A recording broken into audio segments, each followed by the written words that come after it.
Hér erum við með dæmigert dæmi þar sem við þurfum að nota vegið meðaltal. Við erum sem sagt með gögn þar sem við erum með 3 bæjarfélög.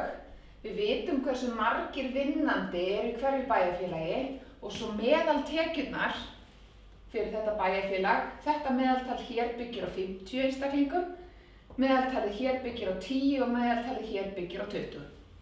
Hefðu við verið með alla launa upplýsingarnar, þar að segja öll þessi 50 gildi og öll þessi 10 gildi og öll þessi 20 gildi, þar að segja 50, 60, 70, 80 mælingar í allt, þá hefðu við bara tekið meðaltalið af því til þess að finna út meðaltekjurnar.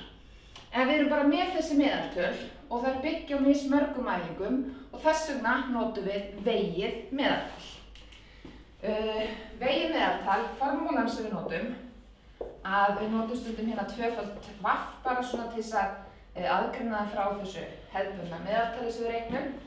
En þá þurfum við aftur nota í summumerki hér, y saman sem 1 og upp í n, og þá vigtum við sem sagt saman vægið og svo mælinguna og deilum svo í með summuna af væginu. Nú hjá okkur maður þarf aftur að segja, hvað eru tvöfalt veffin mín og hvað eru x-in mín. Vægið, þá eru það fjöldi vinnandi og þetta fyrirbæri sem við höfum áhuga á að skoða, sem eru tekjurnar, það eru x-in mín. Svo að hjá okkur, og aftur að við skellum hérna, nú bara leyfi ég mér að breyta þessu hérna í 3, litla ennið okkar hérna eru 3, við erum með 3 bæjarfélög. Og við setjum hérna inn, við erum með tvöfalt vaff, í fyrsta hópnum það eru 50 og þurfum að margfalda það með 200 og 20.000.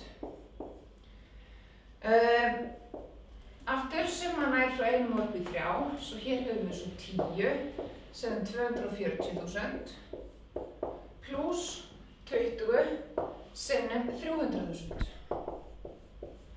Og svo þurfum við að deila með, leggjum saman vægið sem er 50 pluss 10 pluss 20. Nú ef við reiknum út úr þessu þá ættum við að fá svo mikið sem 242.500 krónur sem er meðaltekjur vinnandi fólks í bæjarfélögunum 3.